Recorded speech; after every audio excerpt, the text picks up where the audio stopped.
Hello and welcome everybody. Continue करेंगे अपन RO और ARO की इंडियन पॉलिटी सीरीज। इस वीडियो में अपन बात करेंगे वाइस प्रेसिडेंट ऑफ इंडिया के बारे में। पिछले वीडियो में अपन ने स्टार्ट किया था जिसमें अपन ने बात किया था पार्ट 5 जो है वो इंडियन जो यूनियन एग्जीक्यूटिव के बारे में डील करता है।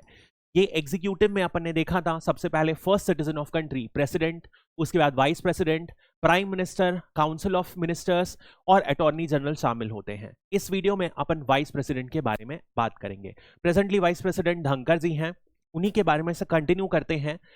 So, the office of Vice President of India is modeled on the lines of which country? कौन सी कंट्री से ये बोरो किया गया है? तो ये पूरा का पूरा आइडिया जो है यूएसए से बोरो किया गया है। ध्यान रखिएगा, जैसे कि यूएस का जो वाइस प्रेसिडेंट है वो जो वहां का अपर हाउस है सेनेट का चेयरमैन भी एक्ट करता है, वैसे ही इंडिया के वाइस प्रेसिडेंट भी अपर हाउस जो है राज्यसभा, इसके एक्स ऑफिशियो चेयरमैन की तरह एक्ट करते हैं। जब अपन एक्स ऑफिशियो चेयरमैन की तरह एक्ट करते हैं बोलते हैं, यानी कि वो जब तक इस ऑफिस में है वो राज्यसभा के चेयरमैन भी शामिल रहेंगे, बने रहेंगे। इनफैक्ट उनको जो सैलरी मिलती है वीपी की तरह सैलरी नहीं मिलती है, उन्हें राज्यसभा का चेयरमैन होने के नाम से सैलरी मिलती है। इसीलिए इनका डुअल रोल है। एक सबसे पहले यदि आप समझोगे तो एक जो वाइस प्रेसिडेंट की तरह इनका एज सच कुछ नहीं है, बट ये है राज्यसभा के चेयरमैन, ये सबसे इंपॉर्टेंट रोल है। और इस रिगार्ड्स में ये लोकसभा के स्पीकर से बहुत हद तक इक्वल है। और दूसरी तरीके से यदि किसी कारणवश, जैसे अपन ने देखा था, प्रेसिडेंट अपनी ड्यूटी में अवेलेबल नहीं रहते हैं तो ये प्रेसिडेंट की तरह भी एक्ट कर सकते हैं। देखा था अपन ने for a maximum period of 6 months, केवल और केवल 6 महीने तक ही ये वाइस प्रेसिडेंट बनकर एक्ट कर सकते हैं इंडियन कॉन्स्टिट्यूशन के तहत। नेक्स्ट अपन बात करते हैं what is the composition of electoral college for election of vice president.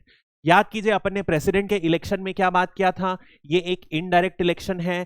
कैसे इलेक्शन होता है? सिंगल ट्रांसफरेबल वोट से होता है।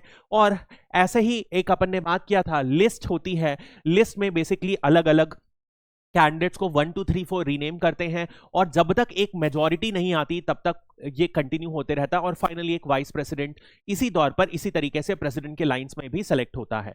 तो ये एक इनडायरेक्ट फॉर्म ऑफ इलेक्शन है और सिंगल ट्रांसफरेबल वोट्स होते हैं। ये अपन ने ऑलरेडी बात करी थी। सिमिलर वहां पे भी इनका भी ऐसा ही इलेक्शन होता है, बट इनका जो इलेक्टोरल कॉलेज है वो काफी अलग होता है। यदि आप इलेक्टोरल कॉलेज ऑफ प्रेसिडेंट को याद करोगे तो प्रेसिडेंट में कौन कौन थे? सिर्फ और सिर्फ इलेक्टेड मेंबर्स थे। और इलेक्टेड मेंबर्स कहां कहां के थे? लोकसभा प्लस राज्यसभा यानी कि पार्लियामेंट के, और स्टेट लेजिस्लेटिव असेंबली, सिर्फ और सिर्फ स्टेट लेजिस्लेचर के lower house, plus union territories of Delhi and Puducherry के भी इलेक्टेड मेंबर्स थे।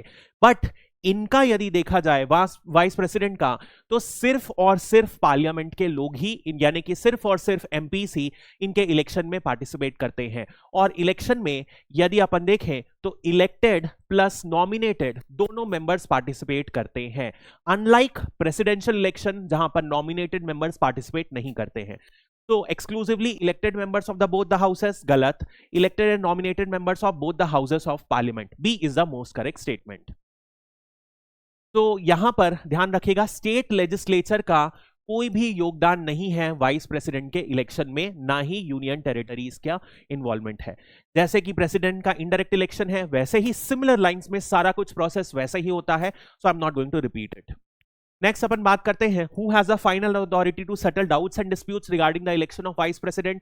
ये अपन ने प्रेसिडेंट के लिए भी बात किया था और उस समय भी बात किए थे, प्रेसिडेंट या वाइस प्रेसिडेंट के इलेक्शन में रिलेटेड कोई भी डाउट या डिस्प्यूट होता है तो सारा का सारा जो होता है सुप्रीम कोर्ट डिसाइड करती है और इनका जो डिसीजन होता है फाइनल होता है और कोई भी अपील नहीं लाई करती है इस ऑर्डर में।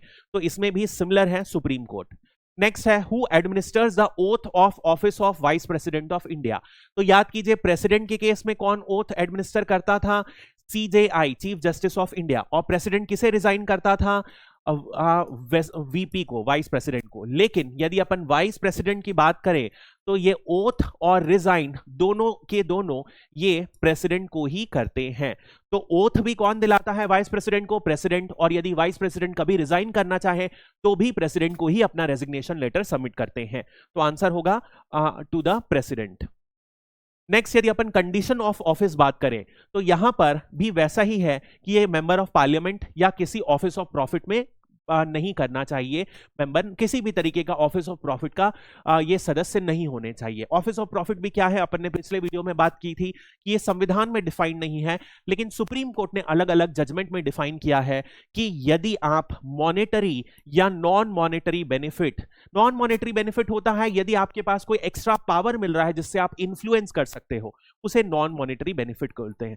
तो मॉनेटरी या नॉन मॉनेटरी बेनिफिट उठा रहे हो तो उसे ऑफिस ऑफ प्रॉफिट कहा जाएगा। नेक्स्ट अपन बात करते हैं टर्म ऑफ ऑफिस, वही 5 साल। कब से? जब वो पहले दिन ऑफिस एंटर करेंगे तब से लेकर 5 साल तक ये कंटिन्यू रहता है। Now, what is the difference in the qualification required to hold the office of president and vice president? याद करिए प्रेसिडेंट की क्या क्या क्वालिफिकेशन अपन ने बात की थी कि सबसे पहले वो भारत के नागरिक होने चाहिए, ये की थी। सेकंड नंबर पे क्या बात की थी कि 35 इयर्स से कम होने चाहिए या उससे ज्यादा होने चाहिए, कम से कम 35 इयर्स। इसके अलावा ऑफिस ऑफ प्रॉफिट को ये नहीं होल्ड करना चाहिए, ये भी अपन ने बात की थी। और जो चौथी कंडीशन है वो एलिजिबल होने चाहिए लोकसभा के मेंबर बनने के लिए। ये 4 कंडीशंस थी जो प्रेसिडेंट के में मेंशन थी। बिल्कुल ऐसे ही ये कंडीशन जो है वाइस प्रेसिडेंट के लिए है, बस एक अंतर है कि लोकसभा की जगह वाइस प्रेसिडेंट को राज्यसभा का मेंबर बनने के लिए एलिजिबल होना पड़ेगा, क्योंकि अल्टीमेटली वो राज्यसभा के ही चेयरमैन बनते हैं। यही डिफरेंस आता है। बाकी जो कंडीशंस हैं सेम होंगी कि उन्हें भारत का नागरिक होना चाहिए, 35 इयर्स का मिनिमम एज होना चाहिए, ऑफिस ऑफ प्रॉफिट नहीं होल्ड करना चाहिए, बट एलिजिबल होना पड़ेगा राज्यसभा के मेंबर बनने के लिए। तो what is the difference? There is no difference in qualification, गलत। Vice president should not hold any office of profit, ये तो सही है, लेकिन दोनों के लिए सेम है तो यहां गलत हो गया। Vice president should have completed 30 years, गलत, दोनों के लिए 35 इयर्स ऑफ एज है। VP should be eligible for election as a member of Rajya Sabha, जबकि प्रेसिडेंट के लिए क्या होते हैं, यही क्राइटेरिया लोकसभा का होता है। तो ये सब अपन ने देख लिया। नेक्स्ट है which of the following statements accurately describes the procedure for removing of vice president. अब ध्यान रखिएगा ये थोड़ा सा डिफरेंट है। अपन ने प्रेसिडेंट के लिए क्या बात किया था, एक प्रोसेस था जिसका एक स्पेशल नाम संविधान में दिया गया है, जो मैंने आपको बताया था इंपीचमेंट है। लेकिन वाइस प्रेसिडेंट को जब रिमूव करना रहता है तो कोई भी ऐसा इंपीचमेंट नहीं लाना पड़ता है, सिर्फ एक ऑर्डिनरी रिजोल्यूशन लाना पड़ेगा और उसी रिजोल्यूशन की मदद से आप देखोगे और वाइस प्रेसिडेंट को रिमूव कर दिया जाएगा। तो कैसे रिमूव करते हैं वाइस प्रेसिडेंट को, आप ये समझो। सबसे पहले वाइस प्रेसिडेंट को रिमूव करने के लिए जो रिजोल्यूशन है वो सिर्फ और सिर्फ राज्यसभा में ही इंट्रोड्यूस किया जा सकता है। क्यों ऐसा? क्योंकि ये बिल्कुल क्या है, राज्यसभा के ही चेयरमैन है और इनको जो सैलरी मिलती है राज्यसभा के चेयरमैन के तौर पर ही मिलती है। तो राज्यसभा के सिर्फ और सिर्फ राज्यसभा में ही ये रिजोल्यूशन इंट्रोड्यूस होना चाहिए। यहां पर फिर जैसे इंपीचमेंट में 14 दिन का समय दिया जाता था, वैसे ही 14 दिन का समय मिलेगा। वो 14 दिन के समय में डिफेंड कर सकते हैं अपने खिलाफ आरोपों को लगाए गए। उसके बाद इफेक्टिव रिजोल्यूशन से, इफेक्टिव मेजॉरिटी से इसे पास होना पड़ेगा और उसके बाद ये लोकसभा में जाएगा। लोकसभा में इसे सिंपल मेजॉरिटी से पास होना पड़ेगा और सिंपल मेजॉरिटी से जब पास हो जाएगा, दोनों राज्यसभा में इफेक्टिव मेजॉरिटी, लोकसभा में सिंपल मेजॉरिटी से, उसके बाद वाइस प्रेसिडेंट अपनी पोस्ट से खारिज हो जाएंगे, उन्हें टर्मिनेट कर दिया जाएगा उस पोस्ट से। क्या होता है इफेक्टिव मेजॉरिटी और सिंपल मेजॉरिटी? सिंपल मेजॉरिटी तो बहुत सरल है। जैसे मान लो टोटल लोकसभा में 545 मेंबर्स हैं और आज की डेट में 250 या लेट से 280 मेंबर्स अटेंड कर रहे हैं, तो सिंपल मेजॉरिटी मतलब होता है जो मेंबर्स अटेंड कर रहे हैं डिवाइड बाय उसके आधे लोग, यानी कि 140 से ज्यादा लोग, यानी कि 141 लोग यदि पास कर दें लोकसभा में तो क्या होगा, वो सिंपल मेजॉरिटी होगी।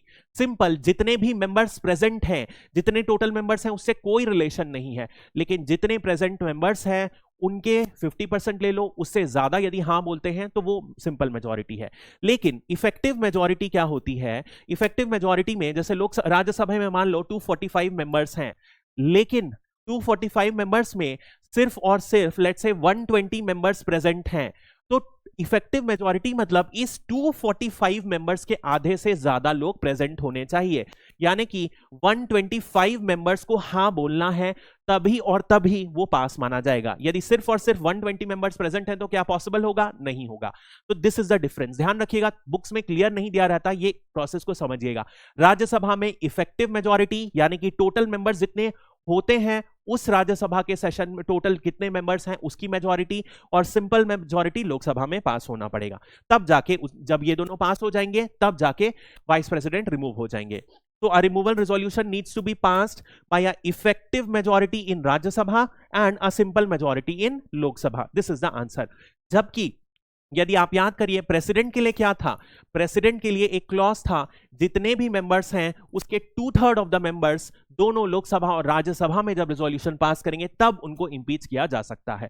तो वाइस प्रेसिडेंट का जो रिमूवल है कंपैरेटिवली ज्यादा इजी है as compare to the president.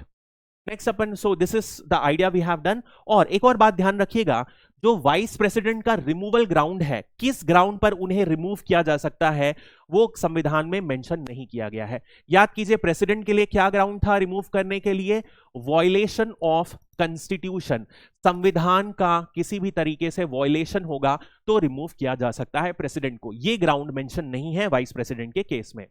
तो वैकेंसी कब आ सकती है वाइस प्रेसिडेंट के ऑफिस में, उन्हीं कारणों से जब जो अपन ने प्रेसिडेंट के लिए पढ़ा था, जैसे कि जो उनका 5 साल का टर्म है खत्म हो जाए, या रिजाइन कर दे, या उन्हें किसी कारणवश जैसे अभी अपन ने देखा रिजोल्यूशन से निकालकर उन्हें रिमूव कर दिया जाए, उनकी ऑफिस में डेथ हो जाए, या तो वो ऑफिस में इनएलिजिबल हो जाएं, या उनका इलेक्शन खारिज हो जाए, या कुछ ऐसी कंडीशंस आ जाए जिससे कि सपोज वो अपनी सिटीजनशिप गिव कर दे, तो क्या हो गए, वो डिस्क्वालिफाइड हो जाएंगे ऑफिस ऑफ वाइस प्रेसिडेंट से। तो नेक्स्ट अपन बात करते हैं who acts as the ex officio chairman of Rajya Sabha, यानी कि चेयरमैन का राज्यसभा अपनी ऑफिशियल कैपेसिटी में कौन एक्ट करता है, वो एक्ट करते हैं अभी अपन ने देखा वाइस प्रेसिडेंट ऑफ इंडिया, और इसी के तहत वो अपनी सारी की सारी सैलरी रेन्यूमरेशंस ड्रॉ करते हैं। तो 2 काम है जो अपन ने ऑलरेडी बात कर लिया है, एक वाइस प्रेसिडेंट जो है चेयरमैन एक्ट करते हैं राज्यसभा के, इसके तहत वो जो लोकसभा के स्पीकर की तरह बहुत हद तक सिमिलर फंक्शन प्ले करते हैं, और जो दूसरे हैं वो प्रेसिडेंट की तरह एक्ट करते हैं जब किसी कारणवश वैकेंसी हो जाती है प्रेसिडेंट की पोस्ट में। और इस दौरान जब वो प्रेसिडेंट की तरह एक्ट करते हैं तो वो जो सैलरी अलाउंसेस और प्रिविलेजेस उठाते हैं सारे के सारे प्रेसिडेंट की तरह उठाते हैं, बट इसके लिए वो मैक्सिमम 6 मंथ्स ही इंडिया के प्रेसिडेंट बने रह सकते हैं, अनलाइक यूएस के वाइस प्रेसिडेंट जो अपन ने पहले भी बात की थी। यदि यूएस के वीपी कभी प्रेसिडेंट बनते हैं प्रेसिडेंट की वैकेंसी आने के कारण, तो वो पूरा का पूरा जो बचा हुआ टेन्योर है उस टेन्योर पर वो प्रेसिडेंट कंटिन्यू करेंगे। तो that is all for vice president. अगले वीडियोस में अपन council of ministers, prime minister और इस तरीके से आगे बढ़ेंगे, और फिर अपन पार्लियामेंट के लिए मूव करेंगे। एक बार ये पूरा का पूरा सिस्टम बैठ जाए तो बिल्कुल ही ऐसा ही सिमिलर सेंटर का स्टेट लेवल पर भी होता है, तो उसे कंप्लीट करना बहुत ज्यादा आसान हो जाएगा। So that's all for this video. Thank you and have a great day.